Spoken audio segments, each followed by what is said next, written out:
Mirabel pensaba que había tenido mala suerte toda su vida. Era el karma o una maldición familiar que le perseguía.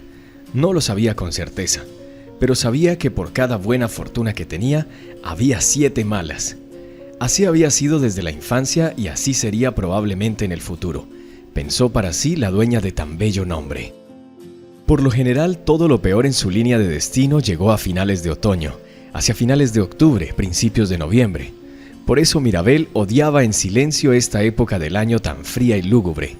Le resultaba difícil amar los momentos repetitivos de la naturaleza que le había sucedido a su familia muchos años atrás en una tragedia dolorosa y completamente injusta a los ojos de la niña.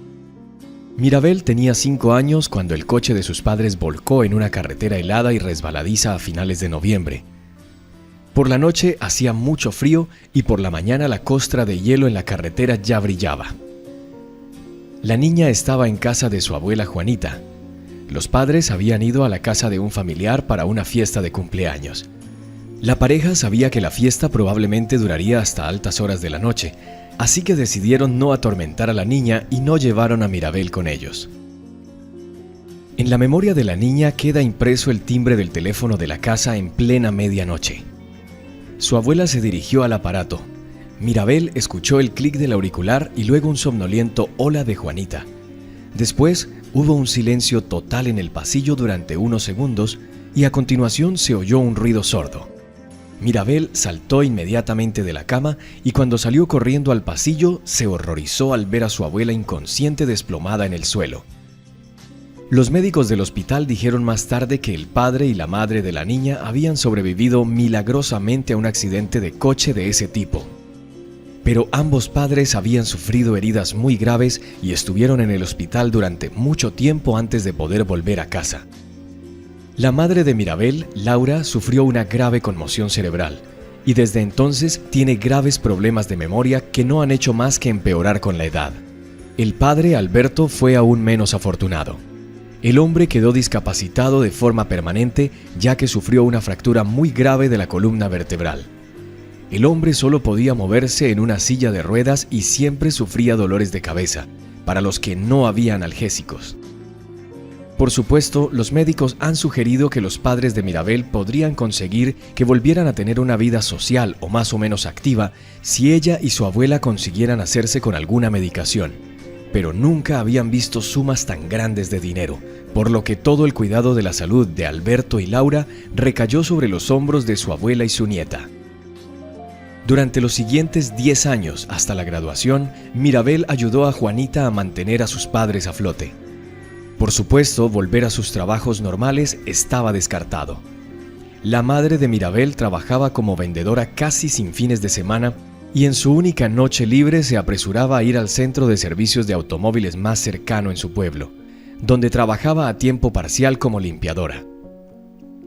En cuanto a su padre, su puesto como conductor de la cosechadora y otra gran maquinaria industrial de la granja fue rápidamente ocupado por un tipo más joven y sano, alguien del protegido del mismo propietario del complejo agrícola. Los dos padres cobraban el subsidio de invalidez y la abuela recibía una pensión. Eso era todo su humilde ingreso. Desde el momento en que su malogrado coche se estrelló, la infancia de Mirabel terminó abruptamente y comenzó una dura edad adulta en la que la principal tarea de la desafortunada pequeña familia era sobrevivir a las duras condiciones de la vida del pueblo.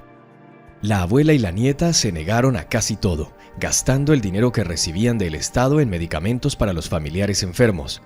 La madre y el padre estaban terriblemente preocupados porque el dolor que les había sobrevenido estaba afectando el futuro de su querida hija. «Oh, Mirabel, no deberías molestarte por nosotros», decía a menudo Alberto mientras apretaba los tornillos de las ruedas de su cochecito y sus manos seguían siendo más o menos móviles. «Deberías meternos en una residencia de ancianos y acabar con esto. Deberías estar con los chicos, no jugueteando con lisiados indefensos». «Papá, ¿cuántas veces te he dicho que no llames a mamá y a ti mismo lisiados? Sí, ha ocurrido una tragedia y sí, es muy duro para todos nosotros, pero eso no cambia el hecho de que somos una familia. Nos hemos cuidado mutuamente y seguiremos haciéndolo mientras yo sea lo suficientemente fuerte». «Así es», dijo papá agitando el destornillador. Ese es un buen punto. ¿Hasta dónde puedo llegar? Ahora arruinas tus años de juventud y luego nos culparás de todo. Crees que puedes salir adelante por ti misma, pero la vida es muy larga. Ve a ver cómo va a ser el día de mañana. Antes de que te des cuenta serás una solterona en casa rota sin nadie con quien hablar. Pero Mirabel no solía rendirse. Hacía todo lo que podía para ganar un centavo más para su familia. Como estudiante de secundaria visitaba las casas de la zona y ofrecía servicios como niñera y tutora, sacando adelante a los alumnos de primer curso de español y matemáticas. Al hacerse mayor, Mirabel ocupó el lugar de su madre como mecánico de coches a tiempo parcial. El dinero de los servicios de limpieza ayudaba a la familia a llegar a fin de mes y también había una granja y un huerto. Mirabel era una ardilla en una rueda, tratando de combinar las tareas domésticas, los estudios y los trabajos nocturnos en un solo día. Cuando Mirabel tenía 16 años, su abuela Juanita empezó a enfermarse de repente. En una cita con el médico le diagnosticaron una angustiosa enfermedad cerebral que no podía curar con medicamentos. Solo una operación podía ayudar, pero costaba mucho dinero y la lista de espera para la atención gratuita amenazaba con prolongarse durante años. «Bueno, nieta, lo que será, será», suspiró tristemente Juanita. «Parece que el destino me deparará ir a tu boda». «¿De qué hablas, abuela? ¿De qué boda?», dijo Mirabel indignada. «Tenemos que recuperarte antes de hacer cualquier otra cosa. ¿Y quién necesita una novia como tú?». El rostro amable de la chica se iluminó con una sonrisa triste. «Oh, Mirabel, no pensé que tendría que dejar este mundo tan pronto. Pensé que viviría para ayudarte a ti y a tu madre y a tu padre. No quiero imaginar cómo estarás aquí sin mí». «No seas tonta», le regañó su nieta. «Tengo que intentar ponerme a la cola de una operación y luego iré a la capital y trataré de conseguir una cita con el cirujano jefe. Tal vez pueda acelerar el caso. Le contaré nuestra situación. Quizás todo se solucione de alguna manera». Juanita solo acarició la cabeza de Mirabel con cariño. «Dios, te pareces a tu madre». Las lágrimas empezaron a brillar en los ojos de la anciana. Era igual de testaruda y ahora no recuerda ni su propio nombre. «Eres buena, Mirabel. Solo le pido a Dios que cuando empiece a recuperarme, todo en tu vida sea diferente y feliz». La muchacha enjugó las lágrimas de la anciana y contestó tratando de atribuirlo a una broma. «Vamos, abuela, como si no supieras que tengo mala suerte en la vida». En ese momento su corazón se sintió como si un caparazón de piedra hubiera crecido sobre ella, y se sintió muy, muy inquieta. Su intuición era correcta. Su viaje a la ciudad terminó mal para ella. Mirabel pudo reunirse con el cirujano, pero eso fue todo. Tras estudiar detenidamente el historial médico de Juanita y las fotos que tomó Mirabel, el cirujano disipó las últimas ilusiones de la niña, afirmando que este tipo de operaciones se reservan con meses, si no años de anticipación. Incluso las personas muy ricas a veces tienen que esperar mucho tiempo, por no hablar de los ciudadanos de a pie. «Perdóname», dijo el cirujano con las manos divididas. «Todo lo que puedo hacer por usted en esta difícil situación es simpatizar sinceramente. Intenta pasar más tiempo con tu abuela. Puede que este sea su último año». Era octubre. Mirabel se dio cuenta de que pronto llegaría otra hora oscura en su vida. Y así fue. A principios de diciembre, cuando la primera capa de nieve clara cubrió el suelo, la abuela se fue. Todo el pueblo la enterró. Había pasado los mejores años de su vida enseñando química y biología a los niños de la escuela del pueblo. Había sido la maestra de casi todos los adultos que quedaban en el pueblo. Por eso, cuando se enteraron de lo sucedido, reunieron inmediatamente lo que pudieron y ayudaron a la joven a acompañar a su querida maestra en su viaje con dignidad. La familia se quedó solo con los tres: la madre, el padre y la propia Mirabel. Como parte del dinero de la pensión de Juanita había desaparecido con la muerte de su abuela, Alberto, que para entonces se sentía con más poder en sus manos, decidió ayudar a su hija, que se debatía entre el estudio y el trabajo, haciendo pequeños recuerdos de madera que luego llevaba al pequeño mercado del pueblo o vendía en la estación de trenes que pasaban. Su padre trató de dar cada centavo del dinero que recibía de tan humilde trabajo a Mirabel. «Toma, hija, al menos cómprate un vestido nuevo para la graduación». Será una pena que nuestra hija viniera a la fiesta con un jersey viejo y una falda, convenció papá a Mirabel. No lo hagas, papá. Pon el dinero en la hucha. Ya le encontraremos un mejor uso, contestó. Y yo no voy a la fiesta. ¿Qué voy a hacer allí? Mirabel, ¿por qué dices eso? Laura, con una profunda tristeza en su voz, intervino en la conversación. Un día así solo pasa una vez en la vida. La pobre mujer se sentía terriblemente culpable ante su hija porque a causa de su enfermedad no podía encontrar ni el más simple trabajo a tiempo parcial. La memoria le fallaba en el momento más inoportuno y entonces Laura no podía recordar ni siquiera las cosas más básicas, como la forma de sujetar el pomo o de abrir la puerta. Mirabel ni siquiera estaba segura de que fuera un día tan importante, ya que pensaba que era la única razón para gastar una cantidad tan grande de dinero. A pesar de todas las dificultades, Mirabel consiguió terminar la escuela con buenos resultados. Tras la graduación, Mirabel pensaba empezar a buscar un trabajo de inmediato, ya que no tenía fuerzas para seguir estudiando y no había conseguido ahorrar lo suficiente para pagar una matrícula universitaria decente. Al comprender que ya no la necesitaba, trató de hacer todo lo posible para proporcionar a su familia unos ingresos mínimos.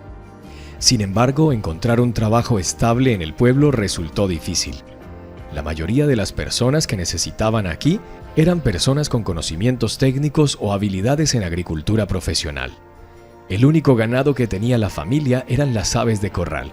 Gallinas y gansos eran como mucho los conocimientos ganaderos de los que podía presumir Mirabel. Por otro lado, a Mirabel le hubiera gustado trabajar como profesora de educación, pero no tenía la formación necesaria para ese puesto. Afortunadamente, en ese momento una de las profesoras mayores que conocía bien a Juanita se estaba preparando para ser abuela por tercera vez. Su hija, que trabajaba en la biblioteca, se preparaba de nuevo para una larga baja por maternidad. Así que ofreció el puesto vacante a un recién licenciado. Ni qué decir tiene que Mirabel aceptó sin dudarlo. El nuevo lugar de trabajo atrajo rápidamente a la chica. El lugar era tranquilo y no tenía que realizar muchas tareas. Las más difíciles eran regar las flores y limpiar en húmedo la pequeña sala de lectura. Mirabel era rápida y nada perezosa, por lo que podía aprender fácilmente los funcionamientos básicos de la biblioteconomía. No se le exigió nada más. Fue en la biblioteca donde vio por primera vez a Antonio, no demasiado alto, pero con una buena complexión y un grueso pelo rizado de color marrón oscuro. Se ganó rápidamente el corazón de la joven bibliotecaria. Antonio se paseó entre los estantes sin saber claramente qué libro elegir. Mirabel llegó justo a tiempo para ayudarle. ¿Buscas algo en particular?, preguntó amablemente. ¿Qué autor? ¿Algún género en concreto? Se sonrojó sin saber cuál era la mejor respuesta. Por fin dijo con dudas: «Sabes, realmente no lo elijo para mí. Mi tía se rompió la pierna en el hospital. Me pidió que trajera algo para leer, preferiblemente una novela romántica, y la verdad es que no sé mucho de novelas románticas». Mirabel sonrió un poco socarronamente, sacudiendo involuntariamente su exuberante pelo rojizo de trigo. «Entonces te sugiero que cojas Jackie Collins. A tu tía le encantará, es un clásico», dijo sacando el libro adecuado de la estantería. Antonio dio las gracias a Mirabel y así se reunieron. Después iba a menudo a visitarla a su lugar de trabajo para recoger libros para su madre y su madrina. Ambos sabían entonces que tenían sentimientos mutuos, pero siguieron comportándose como si no hubiera nada entre ellos, sino una relación puramente profesional de lector y bibliotecario. Un mes después, Antonio se atrevió a invitar a Mirabel a salir en su primera cita, tras la cual se convirtieron oficialmente en pareja. Sin embargo, la joven pareja no pasó tanto tiempo junta como se esperaba. Antonio tuvo que servir en el ejército y tuvo que marcharse durante 2 años. Mirabel le prometió que le esperaría y cumplió honestamente su promesa. El tiempo pasó volando, pero cuando Antonio volvió del ejército, Mirabel se llevó una sorpresa muy desagradable. De repente dejó de contestar el teléfono cuando ella intentó llamarlo. Mirabel no entendía qué pasaba, porque mientras su amado estaba en el ejército, ella intentaba mantenerse en contacto de todas las formas posibles, enviándole cartas conmovedoras, fotos y todo tipo de cosas que podía comprar con su modesto sueldo de bibliotecaria. En una de sus últimas cartas, poco antes de su desmovilización, acordaron casarse en cuanto llegara a casa. La chica empezó a preocuparse por si le había pasado algo malo a su prometido. Tratando de averiguar la verdad, Mirabel acudió a la casa de la tía de Antonio, Ramona, y le exigió a la fuerza que le contara por fin lo que había ocurrido a su amado. Ramona, siendo una mujer madura, era muy consciente de lo que había pasado. Sin embargo, todavía le daba un poco de miedo decírselo a la chica, que no se dejaba dominar por su difícil destino. Había visto a la pareja en su casa más de una vez mientras criaba a Antonio sola y le gustaba Mirabel puramente en términos humanos. Sin embargo, era imposible dominar el corazón del joven novio. Hoy ama a una y mañana muere. No puede vivir sin el otro. Esto es lo que pasa, Mirabel, comenzó suavemente. Tú, lo sé, eres una chica razonable, por lo tanto entenderás todo, y estoy segura de que podrás perdonar a Antonio. No de golpe, con tiempo, pero creo que se puede. Mirabel se puso inmediatamente en alerta.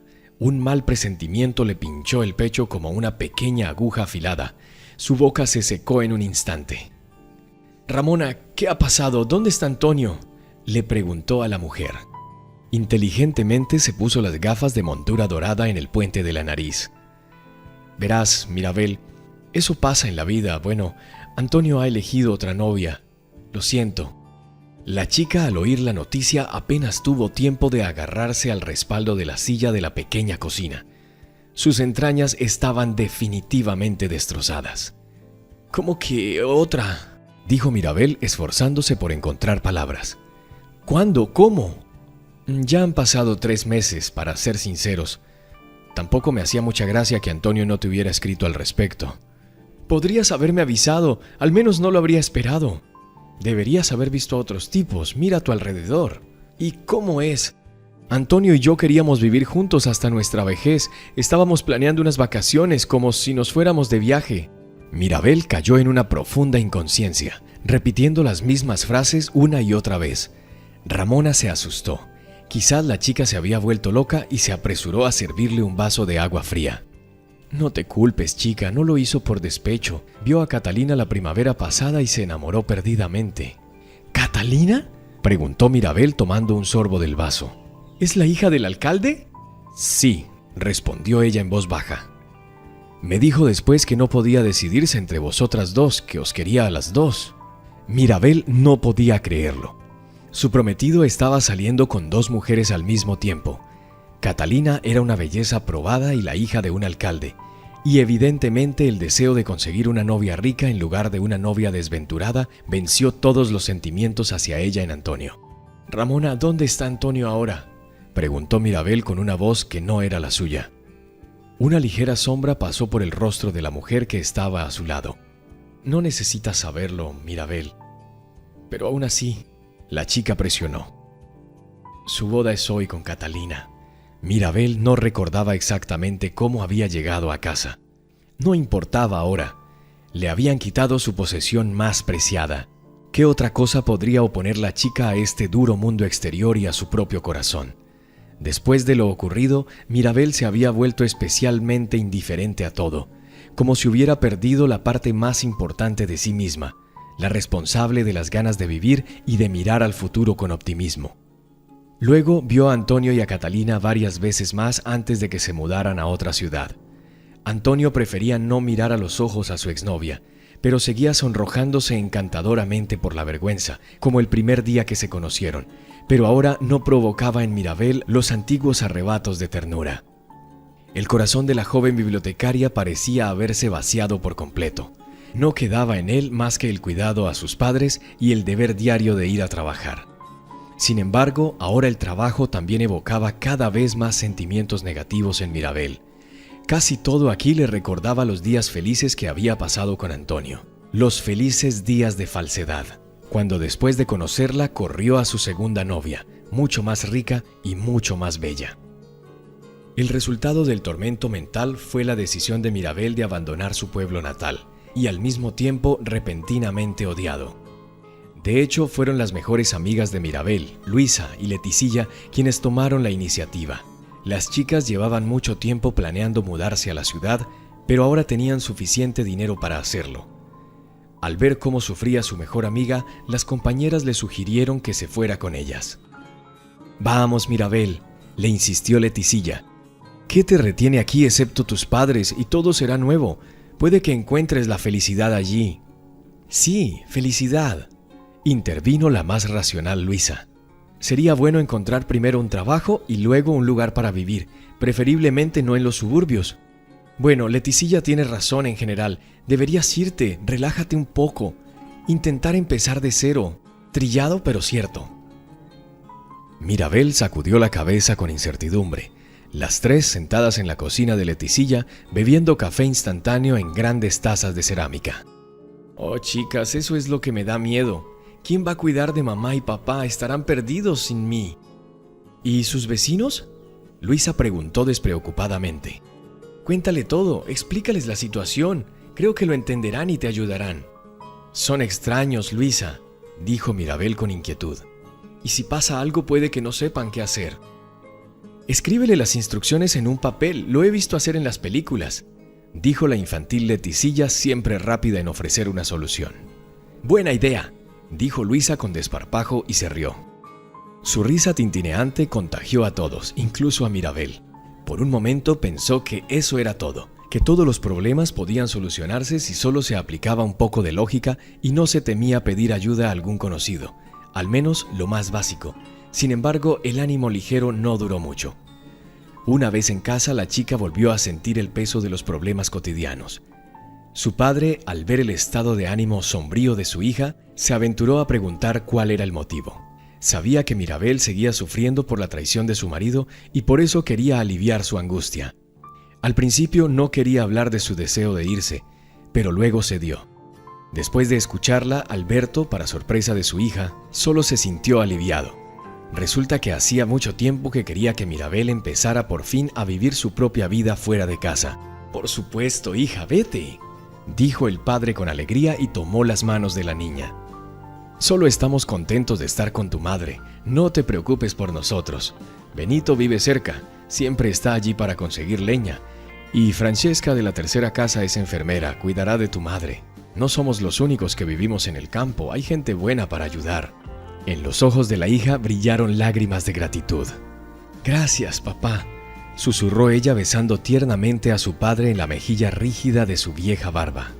«Te prometo que te llevaré a mi casa en cuanto me instale allí». «Basta», le dio una palmadita en la espalda a su hija. «Deja de llorar, o verás qué diluvio has hecho».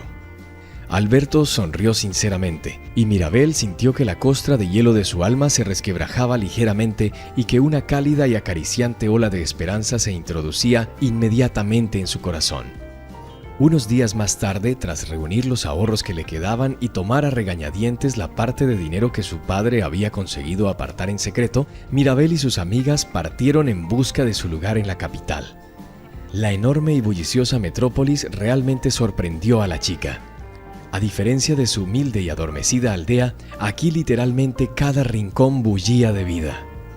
Los escaparates se iluminaron con luces atrayentes, despertando en Mirabel un vago deseo de juventud que ella misma se había prohibido hace tiempos. Las cosas bonitas atraían la mirada, prometiendo una vida dulce. Por supuesto, Mirabel comprendió que todo era una ilusión.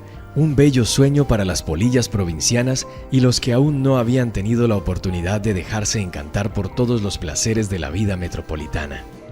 Después del campo, donde el único paisaje era un río y la casa de la cultura local, el clic de la enorme ciudad se percibía con increíble intensidad.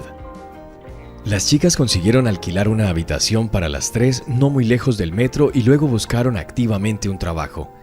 He aquí la primera sorpresa desagradable. Casi todos los lugares más o menos decentes pedían un currículum detallado con experiencia laboral y con referencias positivas de un empleador anterior. Por supuesto, ninguna de ellas podía presumir de ello. Leticilla trabajó durante unos meses como lechera en una granja, y Luisa intentó formarse como contable en el mismo centro de servicios de automóviles donde Mirabel había trabajado a tiempo parcial. En general, la experiencia de las chicas no fue muy buena. En cambio, a Mirabel solo se le ofrecieron 2 oportunidades de trabajo en todo momento. O bien trabajar como limpiadora de las tiendas y centros comerciales, como hacía en el pueblo, o ir detrás del mostrador como dependienta. Sabía por la experiencia de su madre que ambos trabajos no le servirían de nada. En ambos casos, solo acabaría con problemas de salud y finalmente perdería la oportunidad de encontrar su propio camino en la vida.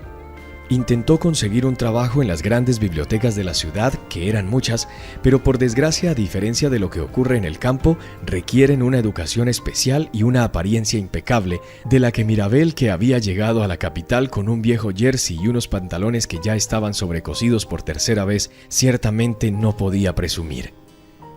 En todos los lugares le mostraron la puerta, a veces amablemente, a veces no tanto. Desesperadas por encontrar un trabajo normal, las amigas juntaron su dinero y pagaron a una especialista de una agencia en contratación para que les encontrara algo con un nivel salarial cercano a la realidad de la vida en la capital.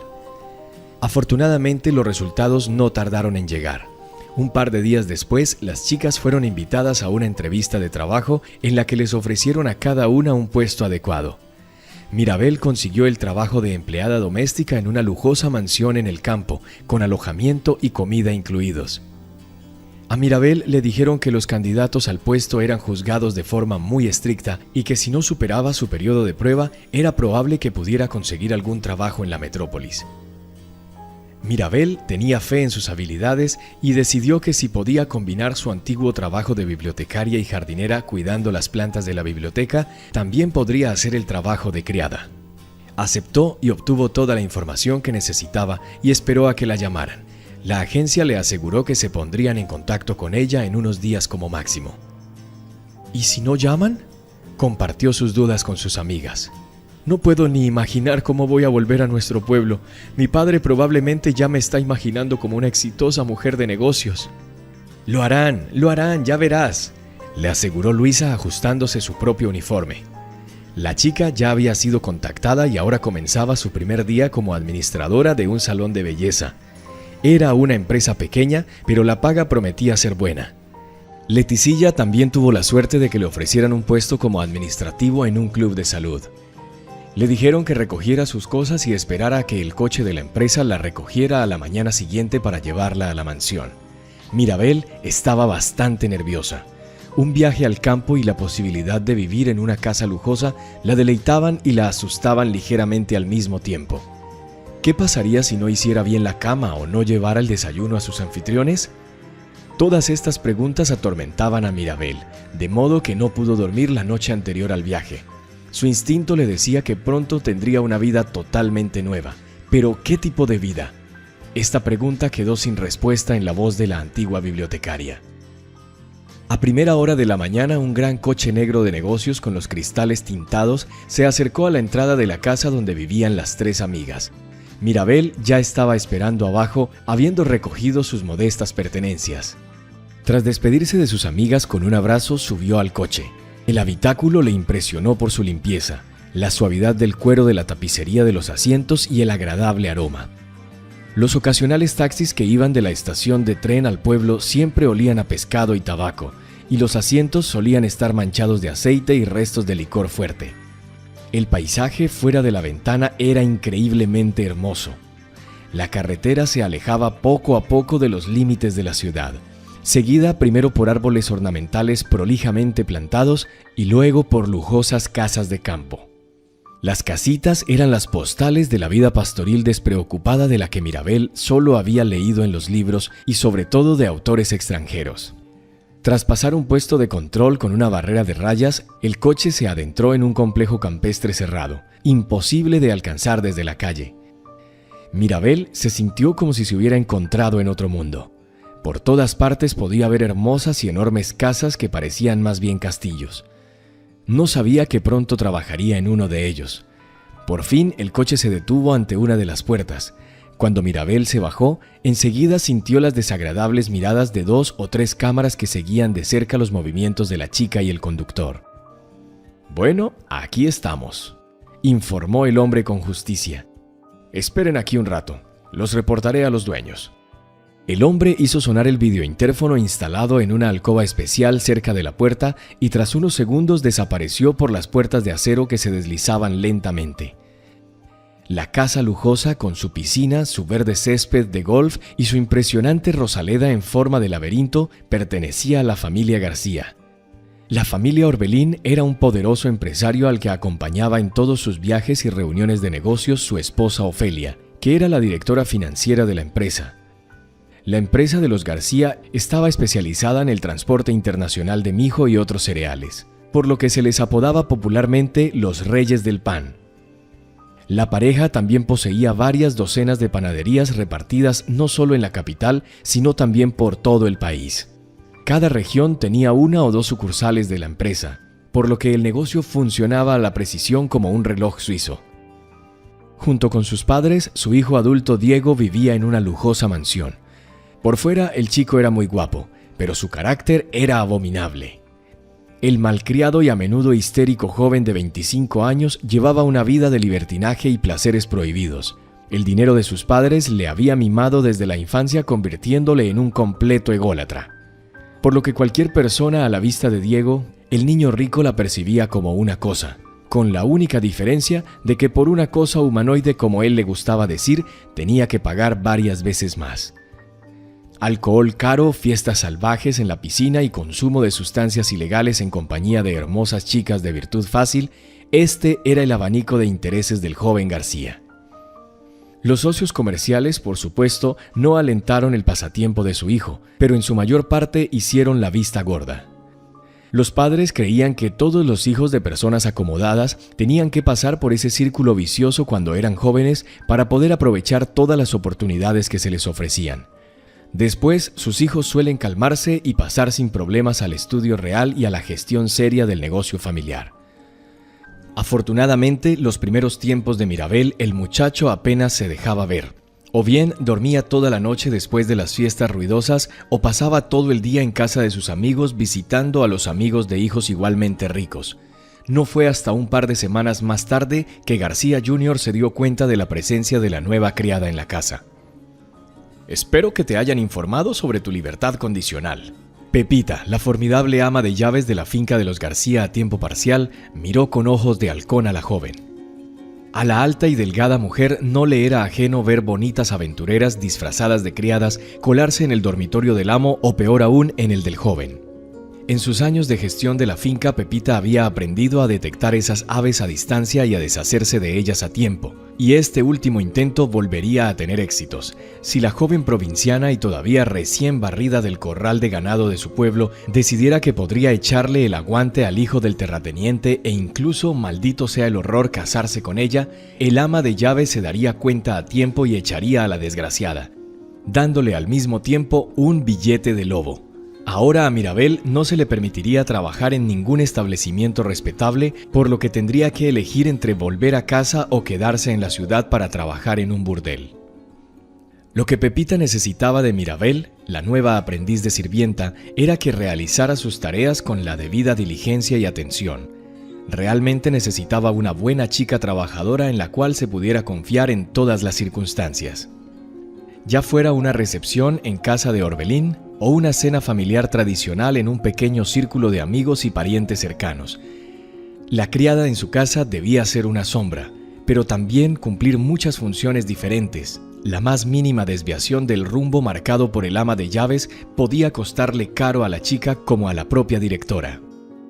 Recuerda, Mirabel, que de ti y tu conducta depende que puedas cumplir con el contrato que se te ha confiado y salir de esta casa hacia una nueva vida con brillantes referencias y perspectivas de carrera. Pepita volvió a mirar a la chica. O que nunca puedas encontrar trabajo en ninguna parte de esta ciudad en particular. ¿Está claro? Ya veo, contestó Mirabel en voz baja mirando el suelo. He venido a cumplir mi contrato y no quiero ningún problema. Solo quiero trabajar aquí, señora directora. Ella solo sonrió torcidamente en respuesta. Buena respuesta. Bien hecho. Ahora vamos a ver de qué eres capaz. La adulación supongo es algo que todo el mundo puede hacer. Mirabel pasó la siguiente semana aprendiendo a hacer las camas correctamente, a llevar 2 bandejas de comida y bebida en el brazo a la misma vez, a limpiar las habitaciones de la mansión con constancia, manteniendo el orden establecido durante años. Y lo más importante, estaba aprendiendo a pasar desapercibida. El despertar de los sirvientes en la casa de García comenzaba a las 5 de la mañana en punto. Era una hora más tarde de lo que Mirabel estaba acostumbrada a levantarse en casa para dar de comer y sacar a las aves a pastar. A continuación se celebró una pequeña reunión en la que era imprescindible que estuvieran presentes todos los trabajadores de la casa. En este momento todos recibieron su plan de trabajo individual para el día. Después de esto, el personal tenía exactamente 15 minutos para desayunar antes de comenzar su jornada de trabajo. A ninguno de los hombres y mujeres, 10 en total, incluida la propia muchacha, se le ocurrió intentar aflojar o directamente eludir sus obligaciones. De hecho, era poco probable que lo consiguieran porque la mansión estaba literalmente repleta de cámaras de video, tanto externas como ocultas. Por lo tanto, era sencillamente imposible eludir las obligaciones aquí. Mirabel no tardó en demostrar a todos los habitantes de la casa que no había sido contratada en vano. La chica trabajó con pulcritud y diligencia y fue la última en salir de la reunión de resumen de la noche en la que Pepita discutió los resultados del trabajo de cada empleado durante el día. La directora estaba satisfecha con las modestias y el buen trabajo de la nueva camarera. En su memoria, Mirabel era una de esas pocas chicas nacidas y criadas en provincia que venía a la gran ciudad y a esta casa en particular no a buscar ganancias fáciles a costa de coquetear con los jefes. Pepita nunca ha elogiado al personal, pues cree que los elogios solo relajan al personal y lo hacen perezoso. En este caso, sin embargo, la mujer estaba tan gratamente sorprendida por el comportamiento de Mirabel que no pudo contener una seca pero benévola advertencia.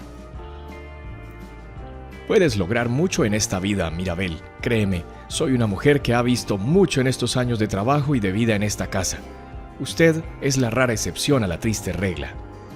Gracias, contestó ella sin dejar de mirar el suelo. Me siento muy honrada de oírte decir eso, de verdad.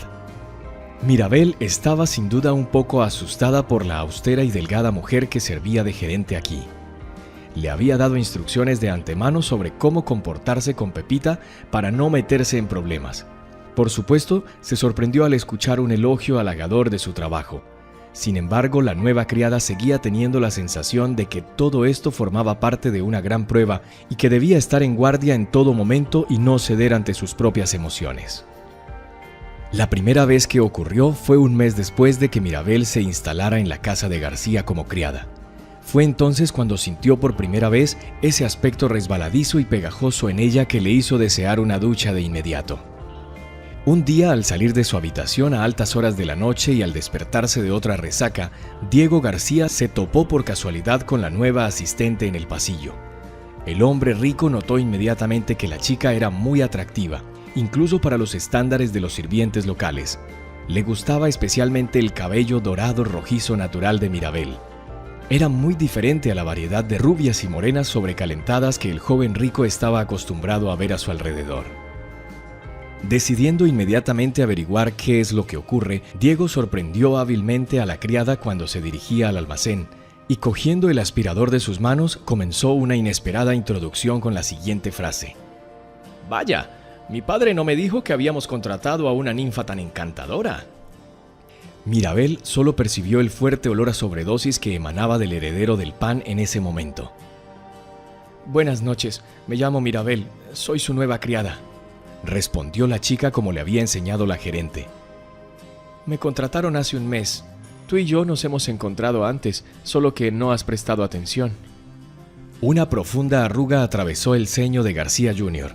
Estaba claro que intentaba recordar a la chica, pero no tenía suerte. «Está bien», pensó Mirabel con alivio. «Si no se acuerda de mí, es que estoy haciendo bien mi trabajo». «No importa», murmuró el chico al final. «¿Quién eres, Mirabel? ¿Y por qué una chica con un nombre tan bonito se ve obligada a limpiar a altas horas de la noche en lugar de ir a su habitación a descansar?» Diego miró a la criada con unos ojos grises sorprendentemente bellos, pero también sorprendentemente vacíos. Parecía como si toda su alma se hubiera alejado de ellos hace ya tiempo, dejando solo cenizas. Por un segundo, García le recordó a Mirabel al famoso Dorian Gray, o mejor dicho, al aspecto que podría tener este personaje literario en la vida real, habiendo trasladado toda su negra vileza al lienzo de su propio retrato. «Estoy aquí porque limpiar es mi trabajo», contestó la chica de forma educada pero ligeramente distante. «Si me disculpa, llevaré las aspiradoras al cuarto de atrás. Pronto habrá una reunión para los sirvientes». García Jr. se pasó lentamente la lengua por los labios mientras miraba a la chica de arriba abajo. «Vete, ninfa, o el viejo cuervo cacareará de que he vuelto a secuestrar a sus ayudantes. Pero te volveré a ver, seguro, Mirabel». La pobre sirvienta sintió un terrón de bilis que le subía a la garganta. No solo el joven rico fue tan grosero con Pepita, sino que además dijo su nombre de tal manera que, de todos modos, la chica quería lavarse las manos inmediatamente. Por desgracia, este encuentro con el rico heredero no fue el último de Mirabel.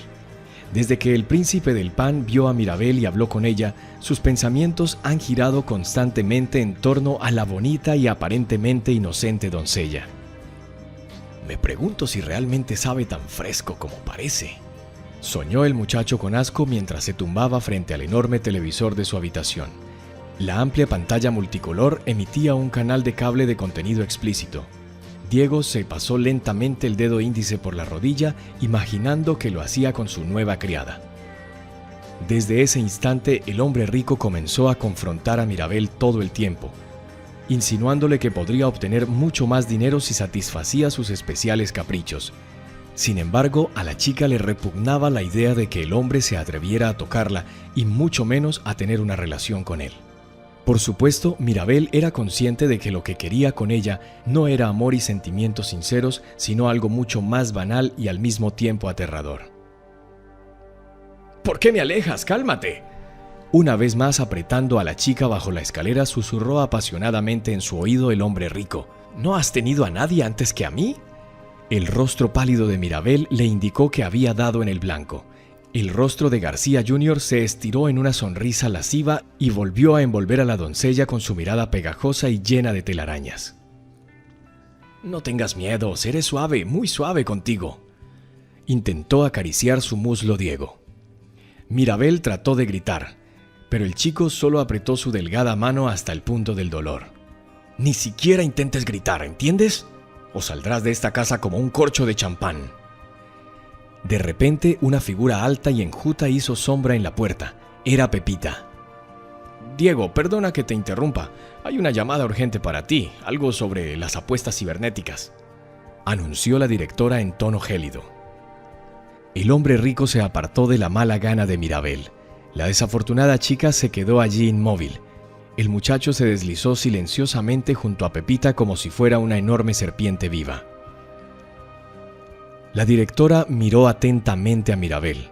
Pudo comprobar que esta vez no había sido la propia criada la que había tomado la iniciativa y quiso simpatizar sinceramente con la chica, sobre todo porque ya existían verdaderas leyendas sobre las aventuras amorosas del hijo de la casera de esta ciudad. Pero con toda su simpatía por Mirabel, no podía permitir que los indecorosos rumores de la relación de García hijo con otra criada volvieran a circular por la casa. Por mucho que lo sintiera por su mejor empleada, le correspondía resolver el problema causado por el hombre rico. «Arregla tus asuntos personales con Diego lo antes posible», le aconsejó la directora con voz indiferente. «La casa no debe enterarse de lo que está pasando, aunque como estoy absolutamente segura no sea tu culpa». La chica solo asintió, temblaba como una hoja con la brisa de otoño. «Muy bien, Pepita, intentaré ocuparme de ello en un futuro próximo». La propia doncella pensaba en ese momento que había olvidado marcar en el calendario su época de desgracia del año. Estaba justo al lado de la ventana a finales de noviembre. Durante unos días el hijo de la casera dejó a la niña sola. Mirabel empezó a albergar la débil esperanza de que Diego hubiera tenido tiempo de interesarse por otra persona a estas alturas.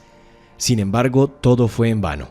La única intención del hombre rico era conseguir lo que quería y no iba a ceder. Solo quería adormecer la vigilancia de la doncella para poder llevar a cabo astutamente su engañoso plan. La oportunidad adecuada se presentó unos días después, cuando sus padres volaron de nuevo para cerrar un lucrativo acuerdo con inversores extranjeros. A última hora de la noche, el chico irrumpió ante la puerta del dormitorio de la chica y comenzó a golpear activamente. «Mirabel, oye, despierta. ¿Con quién estoy hablando? Olvidaste cerrar el grifo de la habitación de atrás cuando ibas por el agua. ¿Has visto lo que has hecho allí? Es una verdadera inundación». Cuando despertó, la chica no sabía qué estaba pasando. Realmente había lavado la cocina esta tarde después de que todos los trabajadores se hubieran ido, pero no recordaba si había cerrado o no el grifo. Así que Mirabel saltó de la cama en camisón y corrió detrás de Diego preguntándose si podía conseguir trapos secos y si los de la habitación de atrás estarían empapados. Con eso contaba el canalla. Cuando la chica entró en la trastienda a paso ligero, no se dio cuenta inmediatamente de lo que estaba pasando. Estaba seco. Con solo un débil parpadeo de la única bombilla encendida que creaba una ligera bruma brillante por todas partes. Detrás de ella oyó de repente el chasquido agudo y un giro de la llave en el ojo de la cerradura. Era Diego, que cerraba la puerta de la habitación trasera y que ahora la miraba con ojos desorbitados llenos de deseo. García Jr. comenzó a moverse lentamente hacia la chica. «Diego, ¿qué estás haciendo?», Mirabel dijo con una voz desgarrada por el miedo. «Te arrepentirás después». «¿Arrepentirme? ¿Por qué debería hacerlo?», sonrió. «Al contrario, ninfa, tú y yo vamos a divertirnos tanto que nuestro baile hará temblar toda la casa». «No, por favor», gritó la pobre chica luchando contra el hombre rico. Sin embargo, el rico bastardo actuó de forma segura y metódica, sin escuchar las lágrimas y las peticiones de clemencia. Rasgando la camisa de Mirabel, comenzó a actuar como un depredador que por fin había conseguido su codiciada presa. Cuando todo terminó, Mirabel solo quería una cosa: morir aquí y ahora. Una vergüenza, un dolor y una humillación que nunca había experimentado en toda su vida. Tenía incluso miedo de levantar la mirada hacia su torturador. ¿Y si él quería más? La chica comenzó a mirar frenéticamente a su alrededor en busca de algún objeto afilado, y si intentaba hacerlo de nuevo, preferiría clavarse un cuchillo o un destornillador en el corazón de inmediato, con tal de no volver a sentirlo en su piel. «Tranquila, no te volveré a tocar», dijo Diego con voz perezosa, ajustando su ancho cinturón de cuero. «Y estás bien, sabes a palomitas». El bribón se acercó a Mirabel y le apretó la barbilla con fuerza. «¿Sabes, ninfa, cuál es la especialidad de las palomitas? La especialidad es que las palomitas saben bien mientras te las comes, pero cuando se acaban, ya ni piensas en ellas». «¡Quítame tus asquerosas manos de encima!». Mirabel se resistió a la presión. «Eres una escoria, un furtivo, ¿me oyes?». García Jr. solo sonrió. «No estarás pensando en decirle a mis padres lo que pasó, ¿verdad? No eres la primera de las criadas con la que paso mi tiempo libre. Mi padre y mi madre están acostumbrados a que las ingenuas pueblerinas como tú intenten sacarme dinero todo el tiempo. De verdad, esta vez me has sorprendido. ¿Eres tan inocente? Normalmente las chicas vienen aquí mucho más preparadas y sofisticadas y no hay que rogarles». «No tienes corazón», le espetó Mirabel en la cara. «No lo necesito», replicó Diego con frialdad. «Me basta con una tarjeta de crédito dorada y una cartera bien cargada. Cualquier mujer en tu posición estaría saltando si le prestara atención, mocosa». La chica, envuelta en los restos de su camisón, continuó quemando al hombre con una mirada feroz. «Recuerda, pequeña imbécil, que si mantienes la boca cerrada puedes seguir trabajando aquí. Y si no lo haces, tus padres escucharán mi versión de los hechos, en la que eres una impúdita seductora de una aldea remota, dispuesta a saltar a la litera de un novio rico sin pensarlo 2 veces. Pero nunca lo conseguirás, estarás bajo la valla. Pero no encontrarás trabajo en la capital, ¿me entiendes?». Fueron las últimas palabras que dijo el rico, casi estallando en un grito. Mirabel asintió en silencio. Estaba aterrorizada y no podía pensar con claridad. «Bueno, bien», dijo sonriendo el mocoso rico. «Ahora que cada uno vuelva a su habitación, no necesitamos despertar a la gente, ¿verdad?». La violación había cambiado irremediablemente a Mirabel, y mientras antes la chica se limitaba a ser educada con el resto del personal tratando de mantenerse con todos de la misma manera discreta, ahora simplemente se retraía. Prefería pasar sus raros momentos en paz en su habitación previamente cerrada. Por la noche la atormentaban sus sueños vagos y perturbadores. En ellos veía a su abuela muerta, a sus padres llorando todo el tiempo, o la cara de Diego riendo retorcida por el terrible fuego de las cuencas vacías de sus ojos grises. La última pesadilla fue la peor. La joven sirvienta no quiso contar a nadie lo que le había sucedido, ni a los padres de su violador ni a los suyos propios. No tenía sentido que se quejara a García de su hijo bastardo. Seguramente ya estaban al tanto de lo que hacía su futuro heredero. Mirabel estaba dispuesta a apostar cualquier cosa que no era su primera víctima. Sin embargo, todos los relacionados de una u otra manera con la casa de esta familia maldita debían guardar silencio. El precio que todos se vieron obligados a pagar en caso contrario fue demasiado alto.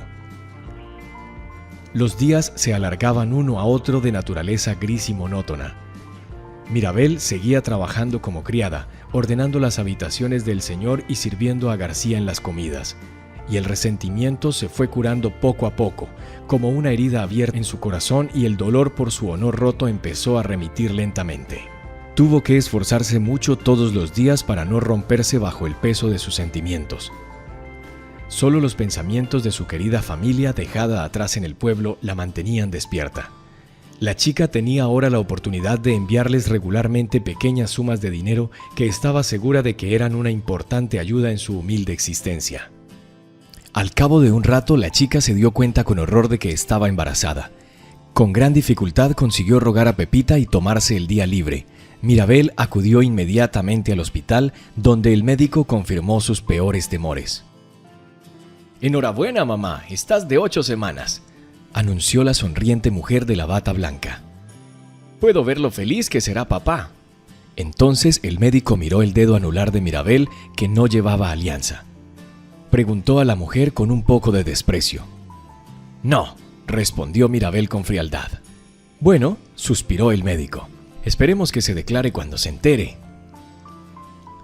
La joven criada no dijo nada al respecto.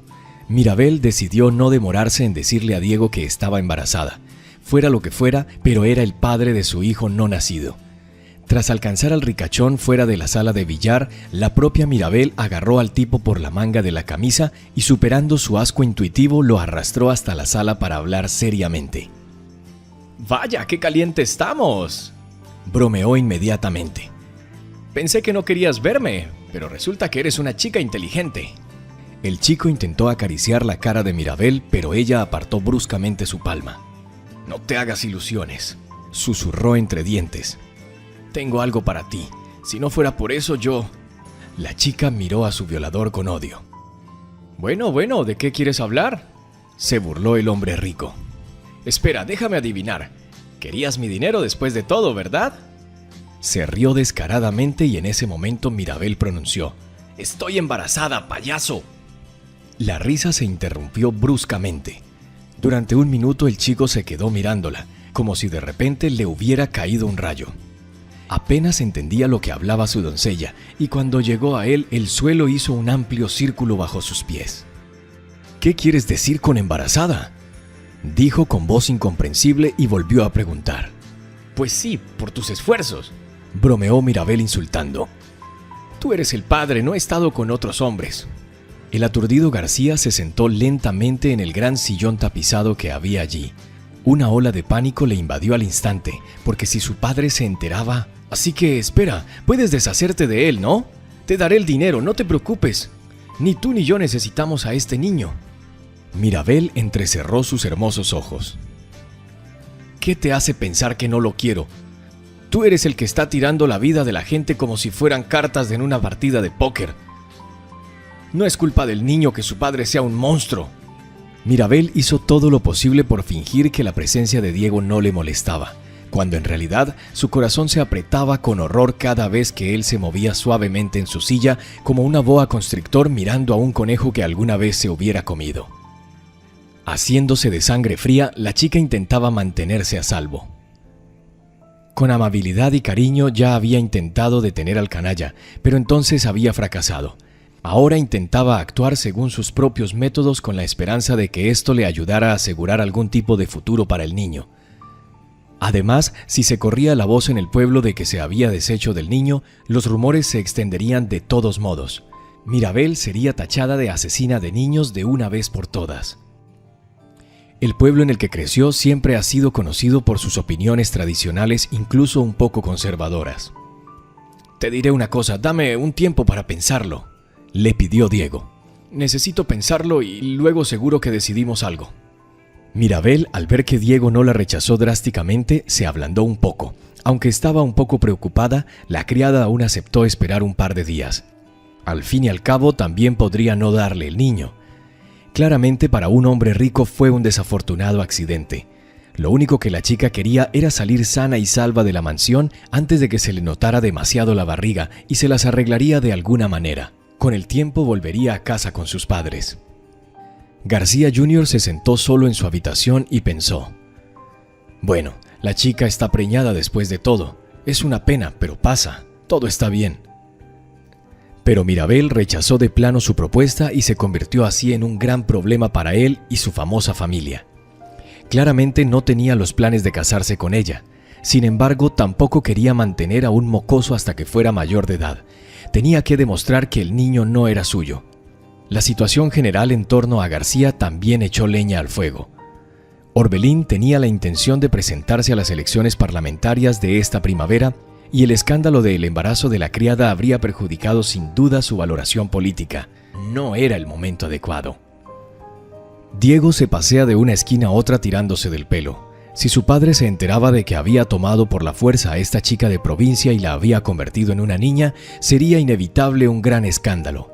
García padre ya había amenazado con enviar a su hijo al ejército si no se ponía las pilas, y un giro así destruiría lo que quedaba de su relación de confianza. Si su padre perdía su reputación en la sociedad, su hijo perdería automáticamente todos los privilegios y el dinero de la herencia que Orbelín había prometido dejarle. Y Diego era muy consciente de que sin el dinero de sus padres no era nada. Entonces el rico canalla se dio cuenta de repente de que el hijo de Mirabel pronto sería conocido por todos y todas. No había forma de ocultar su vientre, y cuanto más tiempo, más le preguntarían a la chica qué y de quién. Ella lo delataría en poco tiempo. No, habría que hacerlo con suavidad, pero de forma radical. Diego decidió que no dejaría que un criado cualquiera arruinara su hermosa vida, y para ello tendría que hacer cualquier cosa para preservar su reputación y la de su familia. Diego vio que la única forma de salir de esta situación era apartar a Mirabel del camino de su vida para siempre. García Jr. decidió que tenía que actuar rápidamente, antes de que el vientre plano de Mirabel se perdiera por completo. Reflexionando sobre la mejor manera de eliminar a la chica, el hombre rico se perdió en las dudas. ¿Sería posible preparar un accidente, por ejemplo, que ella se cayera accidentalmente por las escaleras? Pero esto todavía no garantizaba un resultado al 100%. La niña podría sobrevivir y podría tener un aborto, y entonces la verdad saldría a la luz. En cuanto a los métodos más brutales que implicaban armas, el chico también tenía sus propias especificidades. El caso es que desde pequeño Diego tenía un ligero miedo a la sangre. Si alguien conseguía matar una mosca cualquiera, el heredero del imperio del pan tenía que pasar varios días en una sala privada de un hospital de élite para recuperarse del shock. Al final, el joven rico decidió tomar un camino diferente. Después de averiguar a qué hora suele cenar Mirabel al fin del día, García Jr. deslizó una gran dosis de somníferos en el vaso del té. Tras esperar que la chica se desplomara inconsciente en el suelo, el villano la metió descaradamente en el maletero de su coche deportivo y la sacó del complejo rural. El final del otoño era famoso en esos lugares por sus noches heladas. Aunque todavía no estaba tan oscuro, había un particular frío nocturno en el aire que era exclusivo de noviembre. Cuando llegó al amplio puente sobre el río, Diego se detuvo un momento. La gravedad de lo que estaba haciendo pesaba en el hombre rico. Pero no había nada que pudiera hacer al respecto, por desgracia. Mirabel debía callar para siempre y llevarse a la tumba la prueba tangible del crimen que había cometido contra ella. Si no lo hace ahora, nunca lo decidirá, y eso amenazaba a su familia con la ruina total. «Perdóname, ninfa, confía en mí, es mejor para todos». García Jr. se volteó hacia la chica sin aliento y, sacando su cuerpo sin emociones de la bodega, la arrojó rápidamente por la barandilla del puente. El cuerpo cayó al agua negra y fría con un fuerte chapoteo. La corriente era lo suficientemente fuerte como para que, si no despertaba de inmediato, se viera arrastrada muy por debajo del hielo. Una vez hecho su oscuro trabajo, Diego volvió a subir al coche y se marchó, dejando que la tranquilidad de la noche fuera testigo de otro de sus crímenes. El muchacho estaba muy seguro de que nadie lo había visto. Sin embargo, en contra de las expectativas del rico bastardo, no era la única alma viviente en aquel lugar. Mateo, un anciano pescador ermitaño, estaba pescando en ese momento. A la deriva en un matorral de juncos en su vieja barca, al ver que el joven arrojaba a la chica desde el puente a sangre fría, el pescador, sin perder un minuto, arrojó el cebo que había preparado para la noche y comenzó a remar rápidamente con la esperanza de llegar al lugar donde había caído la víctima más rápido de lo que la traicionera corriente podía alcanzarla. Agarró a la mujer por el cuello de su ligero uniforme. Mateo consiguió milagrosamente sacar a la chica del agua. Buscando la cadena apenas audible de un pulso alrededor de su cuello, el anciano exhaló aliviado. ¡Viva! Pero, ¿qué iba a hacer con este insólito hallazgo? Lo primero que hizo Mateo fue quitarse la capa de abrigo y envolver a la niña casi congelada en ella. No llevaba ninguna identificación, o al menos ninguna tarjeta de visita para averiguar dónde podría estar trabajando la desafortunada chica. Solo una cosa estaba clara. La chica necesitaba ayuda urgentemente y el pescador conocía el lugar donde podía llevarla sin miedo. Durante muchos años, Mateo había vivido como un ermitaño. Solo en una pequeña cabaña a la orilla del río, su medio de vida era principalmente la pesca, pero a veces, sobre todo en verano, conseguía atrapar patos salvajes en sus trampas. Donó todos sus alimentos al antiguo convento, no muy lejos de donde Mateo sacó a Mirabel. El anciano donaba allí pescado y caza a cambio de recibir grandes raciones de diversos alimentos de la cocina del convento. Así que llevaba 30 años cooperando en el lugar de Dios y era una cooperación muy provechosa. Ya era tarde cuando el pescador llegó por fin a la enorme fortaleza de piedra gris. El anciano no dudó en golpear la puerta del monasterio con un enorme anillo de hierro fundido. Al principio nadie le abrió, pero se encendió una tenue luz en una de las ventanas. En pocos minutos, Mateo ya había entregado a la ahogada sin emoción al cuidado de la abadesa local, la madre Febronia, y una docena de jóvenes monjas que se habían apresurado a socorrer a su mentora a una hora tan tardía. «Tened cuidado con ella», amonestó Mateo a las monjas. «Al fin y al cabo, la chica se ha zambullido en el agua helada. Debe haberse congelado». «No te preocupes, Mateo. Si es la voluntad de Dios, tu sirena se pondrá bien», sonrió discretamente la madre Febronia. Mirabel recibió todos los cuidados necesarios y se dejó calentar al lado de la cocina caliente. La hipotermia había hecho que la chica entrara en un shock nervioso.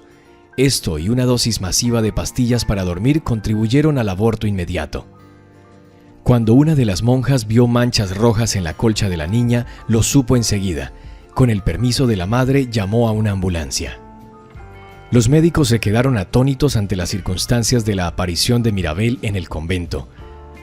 Pero no entraron en detalles. Su trabajo era salvar a la paciente, y el resto no era tan importante, sobre todo porque la madre Febronia había prometido llevarse a la chica en cuanto pudiera caminar.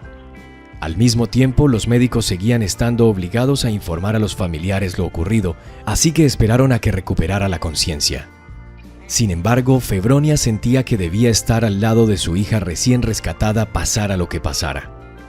Cuando se encontró con la posesión del monasterio que le había confiado el Señor, la priora se dio cuenta de que era la señal que estaba esperando hacía varios años. El hecho es que en los últimos años la mujer había empezado a dudar de lo correcto de su camino elegido y la niña encontrada en el río pareció devolverle el camino de la fe. Cuando Mirabel volvió en sí, para sorpresa de todos, resultó que no recordaba absolutamente nada de sí misma, ni de cómo había acabado en el río a finales del otoño. La pobre chica pensó que podría querer suicidarse por un bebé no planeado. Los médicos le habían hablado de ello, así que aceptó felizmente quedarse en el convento con la priora y las demás hermanas durante un tiempo.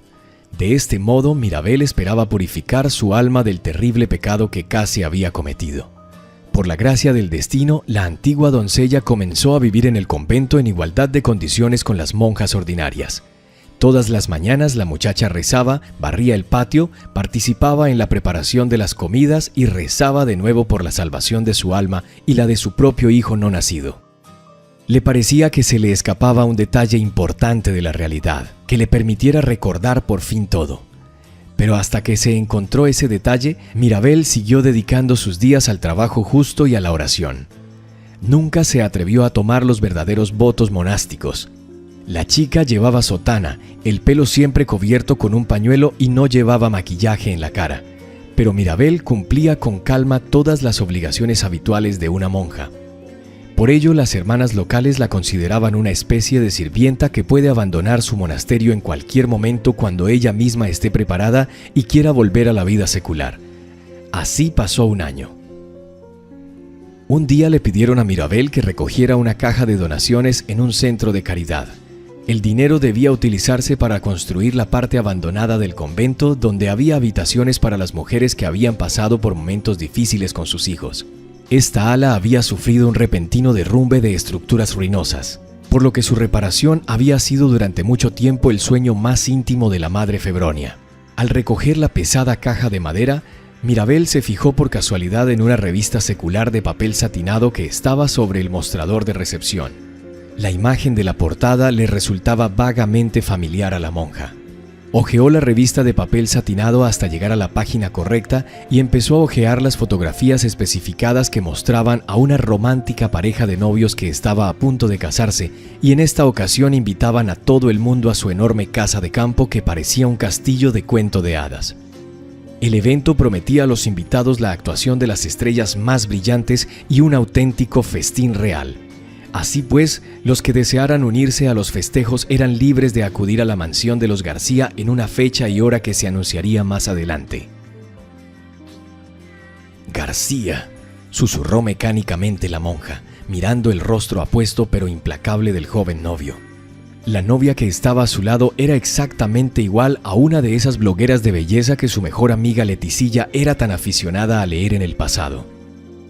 «García, García, Diego García, Leticilla, Luisa». El dolor partió el cerebro de Mirabel en dos como una hoja afilada, haciendo que el mundo que la rodeaba quedara completamente en oscuridad por un momento. En una fracción de segundos, la memoria de la chica descargó de sus entrañas todos los recuerdos asociados a la vida de monja antes del convento. Mirabel recordó a sus adorados padres, todo lo que había ocurrido en la mansión maldita de los esposos empresarios y a sus mejores amigos que probablemente la habían enterrado hace tiempo. La chica partió la revista por la mitad con tanta fuerza que las finas páginas parecían chillar lastimosamente bajo la presión de sus dedos de aspecto frágil pero fuerte. Afortunadamente no había nadie en ese momento. De lo contrario, la joven hermana de la sotana habría tenido un montón de preguntas incómodas. El patio ricamente decorado de la mansión de los García bullía con música de baile elegante. Los invitados que habían acudido a la fiesta no dejaron de felicitar a los jóvenes novios. Los camareros y los sirvientes locales estaban por todas partes, proporcionando un flujo constante de alcohol y refrescos para todos los invitados. Diego quiso demostrar que la generosidad de su casa se extendía a todos los estratos sociales, por lo que ordenó que todos pudieran asistir a la celebración. Su novia era la hija de un funcionario muy importante con el que García padre mantenía una estrecha amistad y con el que llevaba muchos años haciendo provechosos negocios. La chica era por supuesto una belleza perfecta, pero no necesitaba los sentimientos del novio.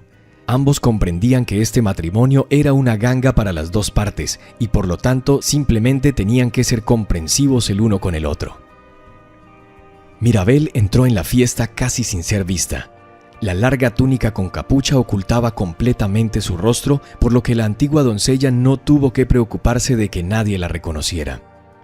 Cuando los invitados famosos empezaron a brindar por la salud de la joven pareja, Mirabel se acercó lo más posible a ellos y, aprovechando un momento, saltó hábilmente a la plataforma de madera. Hubo un silencio ominoso alrededor.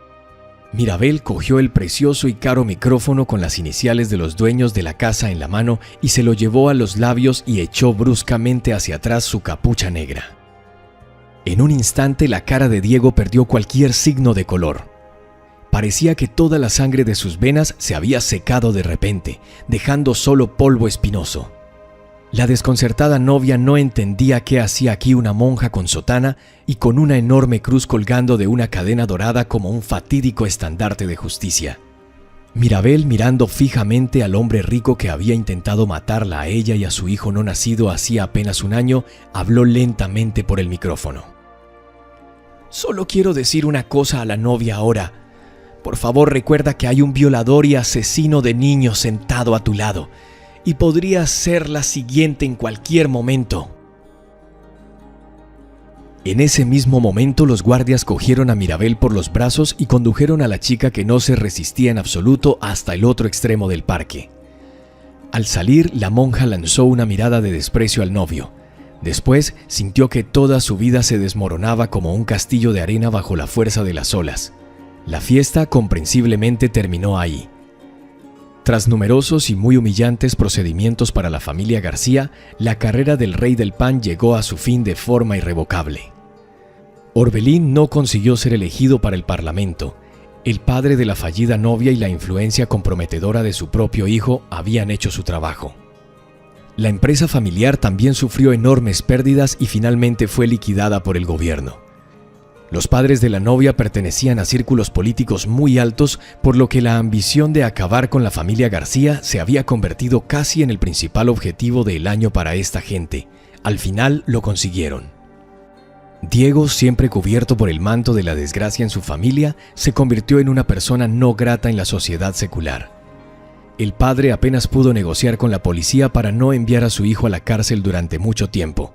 En cambio, Orbelín ingresó personalmente a Diego en una clínica personalizada cerrada, donde su querido hijo debía someterse a un largo curso de psicoterapia y tratamiento de diversas adicciones. Al enterarse de lo que había pasado Mirabel y de cómo estuvo a punto de morir a manos de su posible yerno, el padre de la novia, el mismo político, obligó a la familia García a pagar a la chica una enorme indemnización económica. Si se niegan, la prensa recibirá inmediatamente una entrevista en la que se mencionan en blanco y negro todas las víctimas anteriores de abusos sufridos a manos del vicioso hijo. Ofelia, la madre de Diego, ardiendo de vergüenza, extendió inmediatamente un cheque a Mirabel que podría cobrar fácilmente en cualquier banco. La mujer quería hacer todo lo posible para compensar la terrible culpa del chico.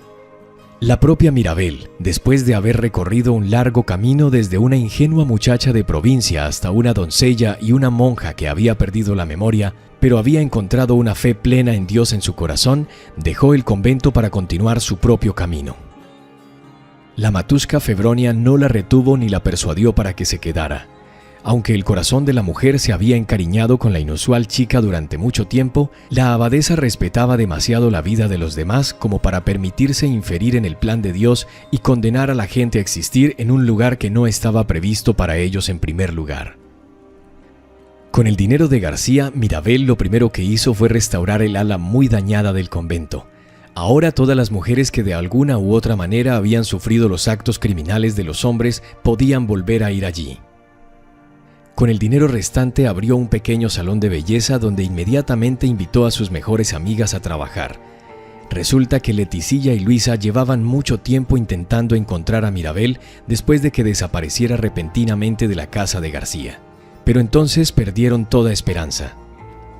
Se alegraron mucho al saber de que su querida Maribel estaba viva y aceptaron felizmente convertirse no solo en empleadas del salón, sino también en socias comerciales de la antigua monja sirvienta que ahora promete acompañar a todas partes y no dejarla ir sola a ningún sitio, lo cual por supuesto era una buena broma amistosa. El negocio de las chicas, aunque todavía es pequeño, ha empezado a generar ingresos constantes. Las tres bromean que pronto serán verdaderas empresarias como soñaron sus padres. Mirabel está bien en este momento y ha conocido a un gran chico, Tristán, quien trabaja como voluntario en el albergue de la ciudad para los pobres, y la chica intenta ir allí tan a menudo como es posible para ayudar a los necesitados junto con él. Es totalmente feliz con Tristán y puede olvidar por fin aquellos terribles días en la casa de los ricos comerciantes de pan. Los jóvenes han empezado a vivir juntos hace poco y la chica ha conseguido incluso trasladar a sus queridos padres del pueblo. Les ha comprado un piso independiente y se ocupa activamente de su atención. A Tristán no le importa, ya que creció en un orfanato y en los padres de Mirabel ha encontrado por fin la familia tan esperada. Si te ha gustado la historia, por favor, dale un me gusta y suscríbete al canal.